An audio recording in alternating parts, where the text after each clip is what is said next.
नमस्कार। आज का मुद्दा में आप सभी का स्वागत है। मैं हूं आदित्य नामदेव। हमारा आज का मुद्दा है शिक्षकों पर संग्राम। शिक्षकों पर संग्राम। छत्तीसगढ़ विधानसभा के बजट सत्र ने इस बार सिर्फ नीतियों की चर्चा नहीं रही, बल्कि वादों और जमीनी सच्चाई के बीच के अंतर को उजागर कर दिया। अतिथि शिक्षकों के नियमितीकरण पर सरकार के स्पष्ट इनकार ने हजारों परिवारों की उम्मीदों को झटका दिया है। वहीं स्कूलों के युक्तियुक्तकरण को लेकर उठे सवालों ने प्रशासनिक फैसलों की तैयारी पर ही सवाल खड़े कर दिए। अतिथि शिक्षक जो वर्षों से कम मानदेय पर शिक्षा व्यवस्था को संभाले हुए हैं, इस सत्र से बड़ी उम्मीद लगाए बैठे थे। रिपोर्ट देख लेते हैं पहले, फिर चर्चा को हम आगे बढ़ाएंगे। छत्तीसगढ़ विधानसभा में प्रश्नकाल के दौरान बुधवार को शिक्षकों पर संग्राम देखने को मिला। अतिथि शिक्षकों के नियमितीकरण और कम मानदेय के मुद्दे पर विपक्ष ने सरकार को जमकर घेरा। कांग्रेस विधायक उमेश पटेल ने सवाल किया कि मोदी की गारंटी में अतिथि शिक्षकों के नियमितीकरण करने का वादा था, वो कब पूरा होगा। जवाब में स्कूल शिक्षा मंत्री गजेंद्र यादव ने साफ कर दिया कि अतिथि शिक्षकों का नियमितीकरण नहीं होगा।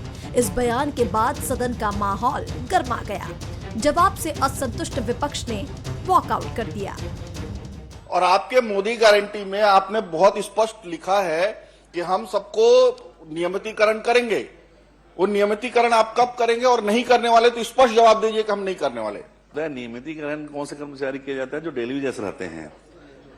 कोई अतिथि शिक्षकों को कोई नियमितीकरण की कोई तो मैंने बात आपको नहीं स्पष्ट कर दिया। मोदी जी की सारी गारंटी पूरा हो रही है और आने वाले समय में भी करेंगे, लेकिन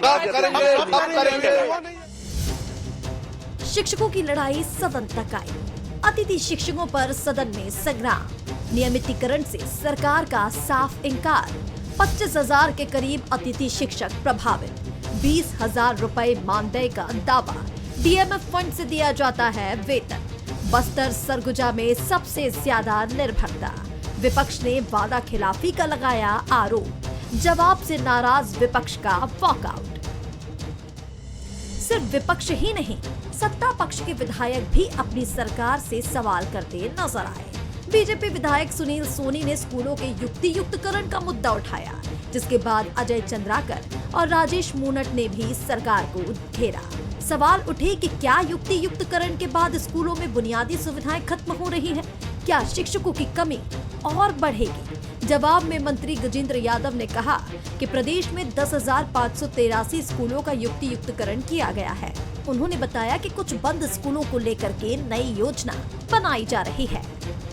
स्कूलों के युक्तियुक्तकरण करने से आपकी कितनी शालाएं बंद हुई? कौन से स्तर की शालाएं बंद हुई?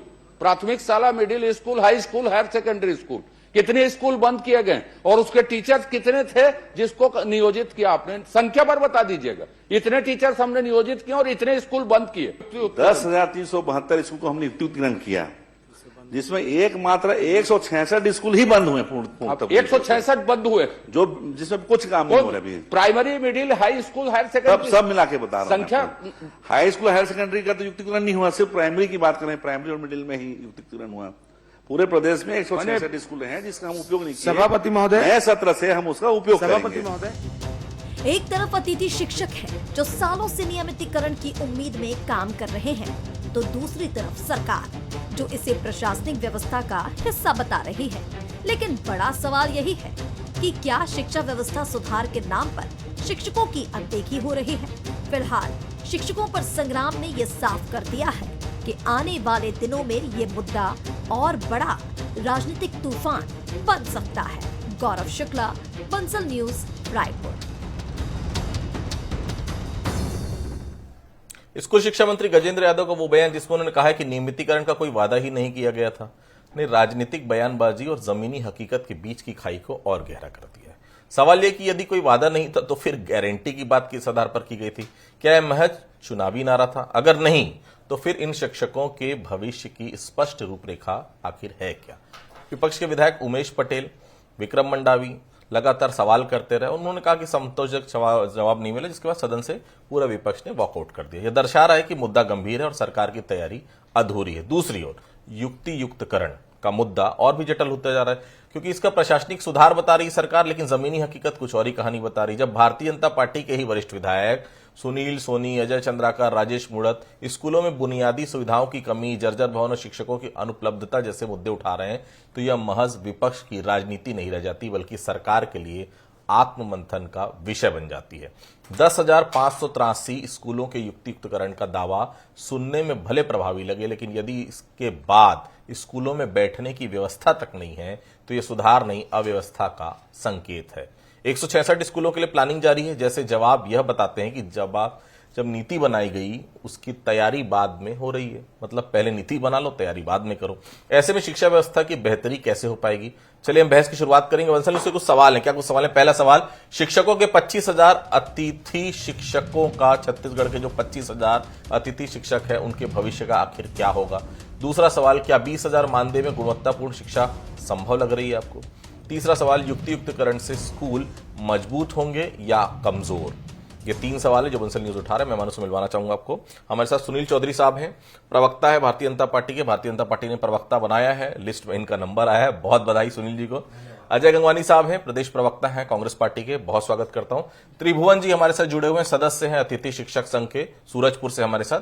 त्रिभुवन साहू जी का भी मैं बहुत स्वागत करता हूं। सबसे पहले मैं चलूंगा सुनील जी के पास। चौधरी साहब, मैं अतिथि शिक्षक और युक्तियुक्तकरण जैसे गंभीर सवालों पे बाद में आऊंगा। मुझे पहले ये बता दीजिए, शिक्षा जैसे गंभीर विभागों पर मंत्री की गंभीरता नहीं दिख रही है। इस बजट सत्र में तीसरी बार ना सुनील चौधरी जी, प्रश्नकाल में शिक्षा मंत्री के सवाल आए थे। आप तीनों दिन की प्रोसीडिंग को देख लीजिए, सत्ता पक्ष के ही विधायक संतुष्ट नहीं हो पा रहे, तो विपक्ष की तो बात ही आप छोड़ दीजिए। चौधरी साहब जी, राम राम, जय जोहर, जय छत्तीसगढ़।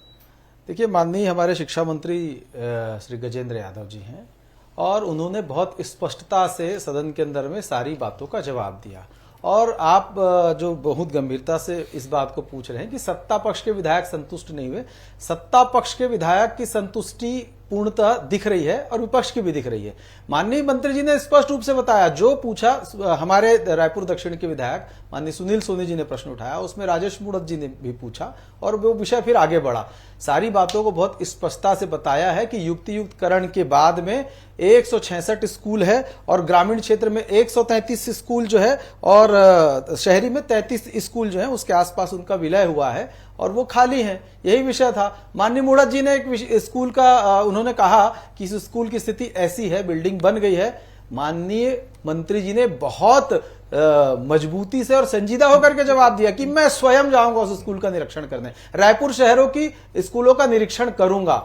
इतनी मजबूती से जवाब दे रहे हैं माननीय शिक्षा मंत्री जी, एक एक विषय पर जवाब दे रहे हैं, बड़ी स्पष्टता से जवाब दे रहे हैं। तो ऐसा कहीं पर भी नहीं लगता है। गजेंद्र यादव जी बहुत ही समझदार, सुलझे हुए और अनुभवी हमारे नेता रहे हैं। हम लोग सब साथ में भी काम किए हैं। उनकी शिक्षा भी जो है, शिक्षा दीक्षा और उनके काम करने का जो तरीका है बहुत स्पष्टता से है, बहुत मजबूती से उन्होंने आज सारे विषयों का आज भी जवाब दिया और लगातार जवाब दिया है। और प्रश्न पूछना एक जनप्रतिनिधि का काम है कि अपने क्षेत्र के विषय पर प्रश्न पूछे, तो उसमें पक्ष और विपक्ष कुछ नहीं होता। यदि कोई भी व्यक्ति वहां पर होगा तो अपने क्षेत्र की समस्या या क्षेत्र की बातों पर ध्यान जाए, इसलिए प्रश्न तो करेगा। तो माननीय सुनील सोनी जी ने भी प्रश्न किया, माननीय मूणत जी ने भी प्रश्न किया और प्रश्न करने में मुझे लगता है कहीं कोई बुराई नहीं है। सब चाहते हैं कि उनके क्षेत्र का विकास हो, छत्तीसगढ़ का विकास हो, उस दिशा में सब लोग बढ़ रहे थे। लेकिन जिस प्रकार से मंत्री जी ने जवाब दिया, वैसा आप गंगवानी साहब को मत समझिएगा इतने सारे कागज पत्तर लेके आए, पूरा 5 साल 6 साल 7 साल का रिकॉर्ड है उनके पास। गंगवानी साहब, अतिथि शिक्षक को सरकार परमानेंट नहीं कर रही है, आपके विधायकों का सवाल था ना। मुझे ये बताइए, आप लोगों ने अपनी सरकार में क्यों परमानेंट नहीं किया? भाई मुझे याद है अतिथि शिक्षकों का मुद्दा उस वक्त भी उठा था, कर देते आप लोग परमानेंट। देखिए आदित्य जी, बिंदुवार बात करो। सबसे महत्वपूर्ण बात है कि अतिथि शिक्षक लगातार, मुझे आश्चर्य उस बात से होता है कि जब चुनाव आता है तो मोदी गारंटी के नाम पे बड़े बड़े वादे करके हर वक्त कुछ साधने का दुष्प्रयास किया जाता है, और जैसे ही सत्ता में आते हैं 2.5 साल हो गए।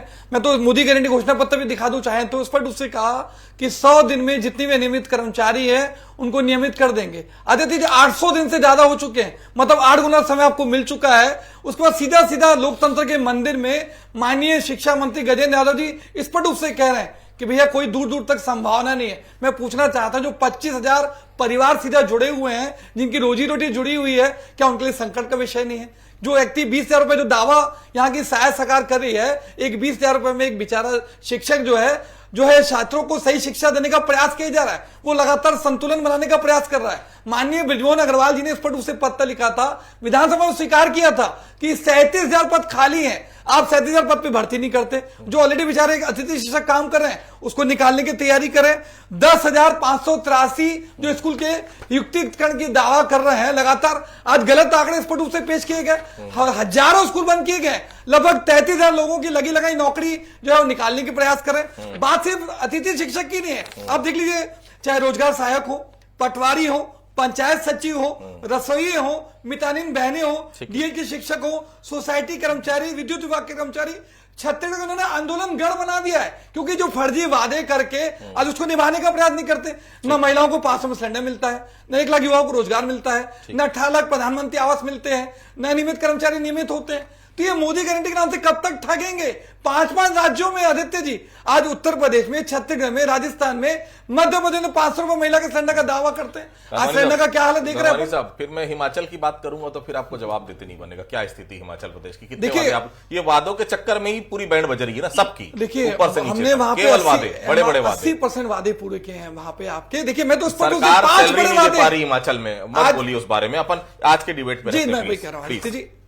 देखिए मैं बस आखिरी चीज अंडरलाइन करना चाह रहा हूं, ये स्पष्ट कर दे चैनल पे, क्या मोदी गारंटी में अनियमित का वादा था या नहीं? कोई एक व्यक्ति तो झूठ बोला है या स्वीकार करेंगे? मैं आपकी बात को रिपीट कर देता हूं। ये मेरे साथ मेरे कैमरामैन साहब हैं, मैं चाहूंगा एक बार दिखा दें मोदी की गारंटी। इसमें लिखा हुआ है अनियमित संविदा, दैनिक वेतनभोगी, अतिथि शिक्षक इत्यादि संवर्ग के नियमितीकरण के लिए 100 दिन के भीतर कमेटी का गठन किया जाएगा। ये मैं नहीं बोल रहा हूं भाई, ये आपकी मोदी की गारंटी। नीचे आप नाम लिखा हुआ है बकायदा, विजय बघेल सांसद थे, संयोजक थे। ये पूरी मोदी की गारंटी इन्होंने ही बनाई थी, वही मोदी की गारंटी को लेकर आप जनता के पास गए थे। मैं वापस डिबेट पे आऊंगा, सीधा अतिथि शिक्षक जो हमारे साथ त्रिभुवन जी, उनके साथ। त्रिभुवन जी, सरकार ने बोल दिया है आप लोग को नियमित नहीं करेंगे। सरकार का ये बयान आप लोग को चौंका रहा है या फिर आप लोग मान चुके थे कि सरकार चुनाव जीतने के बाद जो भी पार्टी रहती है ऐसे ही बदल जाती है? त्रिभुवन जी। नहीं सर, हमको सरकार जो बीजेपी की सरकार थी, जब सरकार आने वाली थी तो सरकार हमको नियमित करने का वादा की थी। हम जिस भी विधायक या मंत्री के पास गए, सबने हमको बोला कि हाँ आप लोग का हो जाएगा, आप लोग का नियमित होना ही है। हम सर 10 साल से सेवा दे रहे हैं छत्तीसगढ़ में।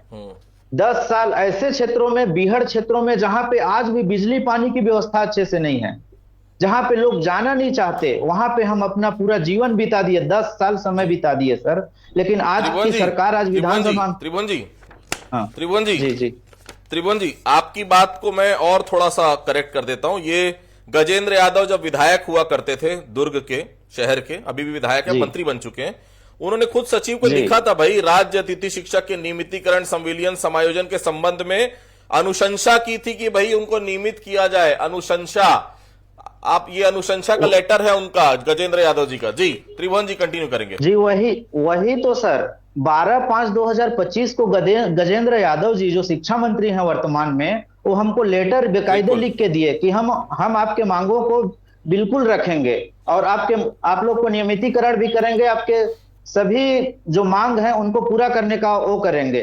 लेकिन आज सरकार विधानसभा में बोल रही है कि इनका नियमितीकरण हो ही नहीं सकता, इनको हम नियमितीकरण नहीं कर सकते। तो ये सरकार हमारे साथ छल कर रही है ना सर, ये तो पूरी तरह गलत है। सरकार मोदी की गारंटी के तहत हमको लिख के घोषणा पत्र में दी है। जवाब ले लेता हूं। ठीक। चौधरी साहब, अतिथि शिक्षकों को क्यों परमानेंट नहीं करेंगे भैया आप लोग? नहीं करना था तो वादा क्यों किया था भाई? मंत्री जी ने कहा कि हम लोग सीधी भर्ती कर रहे हैं, अच्छी बात है, कर लीजिए। लेकिन अतिथि शिक्षक जिसकी जवानी आप लोगों ने ले ली, कई लोगों की उम्र जो है उस मुकाम पे पहुंच गई कि अब वो चाह के भी कुछ नहीं कर पाएंगे, उम्र चली गई है, वो किसी काम के नहीं रहे, अब उनका होगा क्या? चौधरी साहब प्लीज बताइए। जी देखिए, आज का प्रश्नकाल था और प्रश्नकाल में माननीय शिक्षा मंत्री जी जवाब दे रहे थे। बहुत ध्यान से यदि सुने तो उन्होंने कहा कि विधानसभा में आज के प्रश्न के संदर्भ में और आज की परिस्थितियों में ऐसी कोई योजना नहीं है। लेकिन उन्होंने ये नहीं कहा कि भविष्य में जो भाजपा की सरकार है वो ऐसा नहीं करने वाली है। उन्होंने आज के संदर्भ में कहा ना कि भविष्य में क्या होगा ये तो नीति निर्धारण होगा, बहुत सारी चीजें होती हैं। नहीं, थोड़ा सा समझ लीजिए पहले, बहुत गंभीर विषय है और वास्तव में बहुत सारे लोगों के जीवन का प्रश्न है। मैं बहुत स्पष्टता से कहना चाह रहा हूं कि भारतीय जनता पार्टी की सरकार अतिथि शिक्षक हो चाहे अनियमित कर्मचारी हो, जो हमने मोदी की गारंटी में बात कही है उसको लेकर के बहुत संजीदा है और निश्चित रूप से आने वाले समय में आप देखेंगे अभी अतिथि शिक्षक जो पुराने हैं वही हैं, नई भर्ती उनकी भी नहीं हो रही है। और अतिथि शिक्षक में कौन लोग होते हैं जिनको डीएमए फंड से या जन भागीदारी के माध्यम से उनको मानदेय प्रदान किया जाता है और वो निश्चित रूप से पिछले 10 साल से काम कर रहे हैं। सरकार आपके प्रति बहुत संजीदा है। आने वाले समय में जो भर्तियां निकलेंगी निश्चित रूप से ऐसी नीति नियत हमारी है कि उसमें आपको स्थान मिले। चौधरी साहब, सरकार का तो पता नहीं, लेकिन मुझे मालूम है कि आप जो बोलते हैं दिल से बोलते हैं और सच बोलते हैं। लेकिन एक बात बताइए चौधरी साहब, ये तो वही कांग्रेस का रोना हो गया। हमने तो शराबबंदी का वादा किया है, कब किया थोड़ी बताएंगे। 5 साल वही कमिटी झेलाते रहे सब लोगों को और फाइनली बोल दिए भाई हम शराबबंदी नहीं कर पाएंगे। 2.5 साल निकल गए, आपको मालूम है लास्ट का 1 साल चुनावी वर्ष रहता है, तो आप भी इंतजार कर रहे हैं चौधरी साहब चुनावी वर्ष में। याद कर लीजिएगा, डॉक्टर रमन सिंह मुख्यमंत्री थे 2018 में, ओपी चौधरी साहब रायपुर के कलेक्टर थे, संजीव शुक्ला साहब रायपुर के एसपी थे। रातों रात शिक्षा कर्मियों की हड़ताल बलपूर्वक खत्म कराई गई थी, उन्हें शिक्षक बनाया गया था, लेकिन उन शिक्षकों का 1 वोट आपको नहीं मिला था। चौधरी साहब याद कर लीजिए आप। देखिए, सबसे पहले तो महत्वपूर्ण बात यह समझना चाहिए, लोकतंत्र के अंदर में जब हम सेवा भाव से काम करते हैं तो बहुत ज्यादा आप वोट की राजनीति पे जाएंगे तो फिर उसका राजनीतिकरण हो जाएगा। हम तो बहुत स्पष्टता से बोल रहे हैं कि अभी सरकार का समय बचा हुआ है और सरकार का समय आपके साथ कहीं पर रहित नहीं होगा, सरकार आपके साथ खड़ी। और बता दूं, माननीय दिग्विजय सिंह ने शिक्षकों को शिक्षाकर्मी बना दिया और उनको वापस शिक्षक बनाना, उनका नियमितीकरण करना, यह माननीय डॉक्टर रमन सिंह जी की भारतीय जनता पार्टी की सरकार ने किया। अलग विषय है कि सरकारें आती जाती रहती हैं, लेकिन बहुत स्पष्टता से कहना चाहता हूं कि हमेशा से शिक्षा को लेकर के, कर्मचारियों को लेकर के भाजपा की सरकारों ने काम किया। कांग्रेस ने कहा किसी कोई एक विषय बता दे, अभी भर्ती की प्रक्रिया जो है लगातार चल रही है, इसीलिए तो आपके ऊपर भरोसा 10,000 से ज्यादा भर्तियां अभी प्रक्रियाधीन है, 5,000 शिक्षकों की होने वाली है और अन्य प्रकार की भर्तियां निकलेंगी। सबको अवसर समान रूप से इसीलिए मिलेगा। विश्वास किया था आपके ऊपर चौधरी साहब। गंगवानी साहब, क्या आप सरकार के उस दावे पर यकीन कर पा रहे हैं जिसमें दावा किया गया था कि युक्तियुक्तकरण से शिक्षा व्यवस्था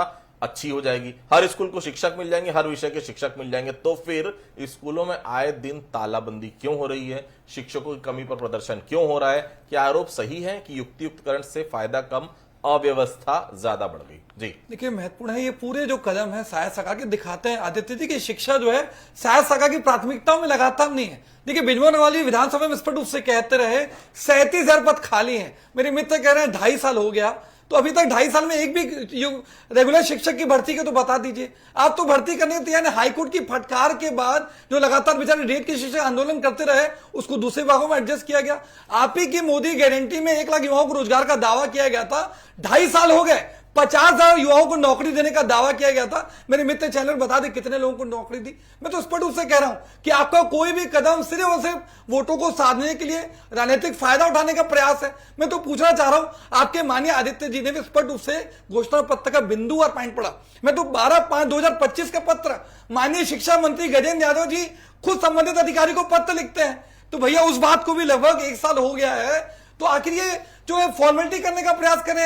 आप कब तक छत्तीसगढ़ की जनता को, चाहे वो किसान हो, महिला हो, युवा हो, मुंगेरी डाल के हसीन सपने दिखाएंगे? आखिरी महत्वपूर्ण बात, आपने जो प्रश्न उठाया, मैं तो स्पष्ट रूप से कह रहा हूं कि जो 10,583 स्कूलों के युक्तिकरण की बात कर रहे हैं, सारे स्कूल में शिक्षकों की कमी है, चौक दस्तक की कमी है, लगातार वो बेचारे। और स्वामी आत्मानंद, एक गरीब बच्चा जो अच्छा पढ़ाई कर सकता था, अब उसको भी बंद करने की साजिश कर रहे हैं। लगातार सहायता सरकार के कदम जो है शिक्षा को जो है स्तर को गिराने के दुष्प्रयास दिख रहे हैं। त्रिभुवन जी, अतिथि शिक्षकों का मानदेय आखिरी बार 2022 में बढ़ा था, मुझे बहुत अच्छे से याद है, मतलब कांग्रेस के शासनकाल में।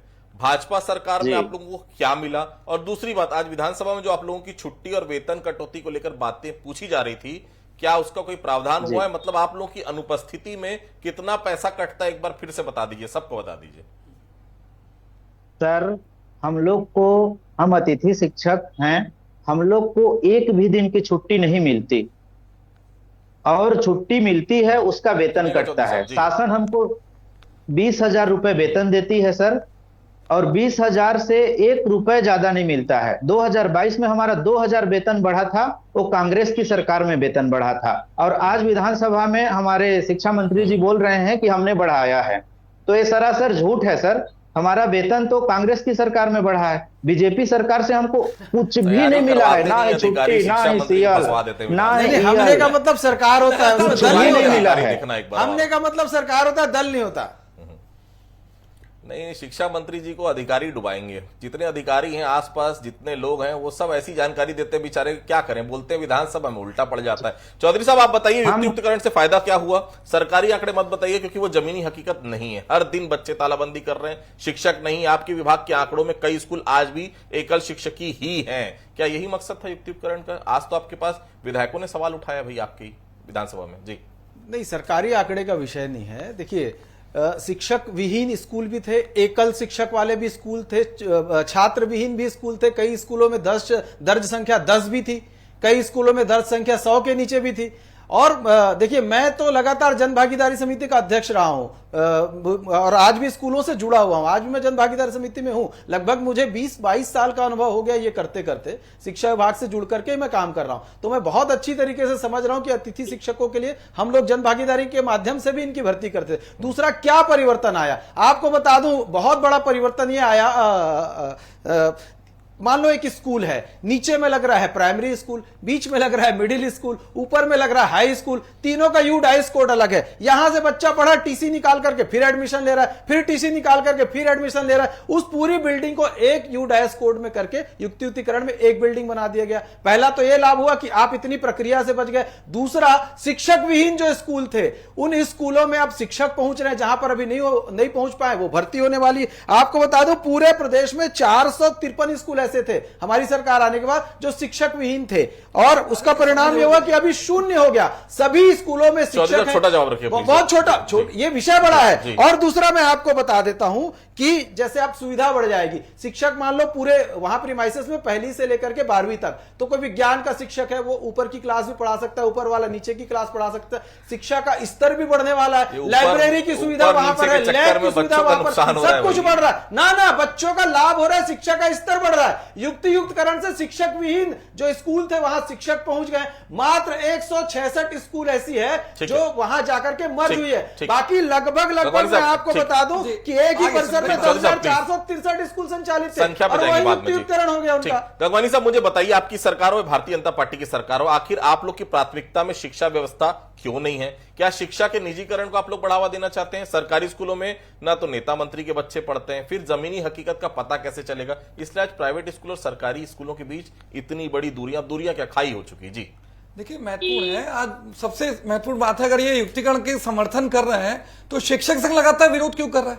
जिसके संबंध में आप निर्णय नहीं कि आपको लोकतंत्र का दायित्व नहीं था, उसके संघ के साथ चर्चा करते, उनके साथ भागीदारी करके निर्णय लिया जाता। आज लगातार शिक्षक संघ आंदोलन कर रहा था। आज महत्वपूर्ण बात है कि 37,000 पद खाली, वो तो भर्ती नहीं कर रहे हैं, लेकिन युक्तिकरण के माध्यम से 33,000 शिक्षकों को निकालने की साजिश और षड्यंत्र कर रहे हैं। और लगातार ऑलरेडी, मैं कंप्लीट कर लूं, सुनिए, महत्वपूर्ण बात है, ऑलरेडी बहुत सारे स्कूल में शिक्षक जो है कमी चल रही है। आप नए शिक्षकों की तो भर्ती नहीं कर रहे हैं। आज बहुत सारे विचारे अतिथि शिक्षक, देखिए मैं महत्वपूर्ण बात कहना चाह रहा हूं, गजेंद्र यादव एक शिक्षा मंत्री जैसे जिम्मेदार पद पे बैठा व्यक्ति बिना जानकारी के दो गलत बातें कहता है कि पहला, हमने नियमित कर्मचारी का वादा नहीं किया, पहली बात। दूसरा, कहता है हमारी सरकार ने बढ़ाया। आज अतिथि शिक्षक के जो प्रतिनिधि बैठे उस पर दूसरा अंडरलाइन कर रहे हैं कि 2022 में कांग्रेस की सरकार ने 2000 में बढ़ाया।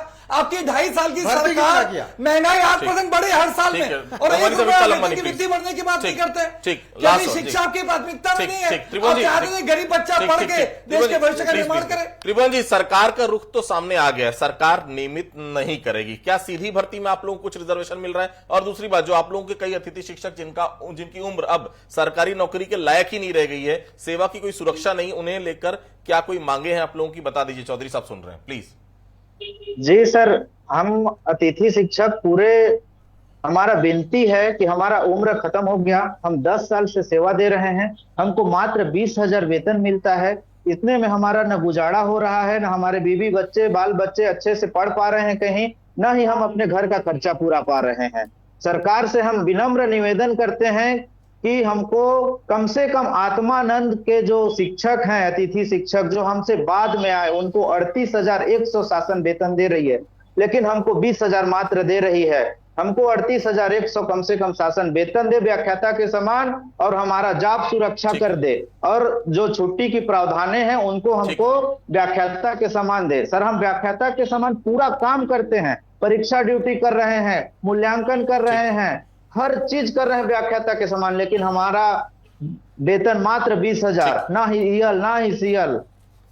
ठीक जी, देखिए, सबसे बड़ी विडंबना यही है कि किसी भी राज्य के आगे बढ़ने में दो मुख्य घटक होते हैं। एक तो वहां का एजुकेशन, दूसरा वहां की स्वास्थ्य सुविधाएं। हकीकत यह है कि दोनों के लिए सरकारों की जवाबदारी और जवाबदेही कितनी है, ये हम पिछले 25 साल से देख रहे हैं।